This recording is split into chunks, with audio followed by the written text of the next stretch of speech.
مطربة جميلة وفنانة أجمل سعودية اسمها أسيل عمران.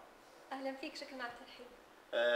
أسيل، احنا طبعا سعداء جدا في استضافتك في ديوانية الأنباء، ونبي منك كلمة حق قراء الأنباء ومشاهدين تلفزيون الأنباء.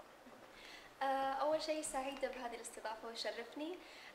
ثاني شيء لكل قراء جريدة الأنباء وكل متابعين قناة الأنباء، إن شاء الله يا رب تقرون كل أخباري عليها، وبالتوفيق لجريدة الأنباء وكل العاملين فيها، وشكرا على الاستضافة.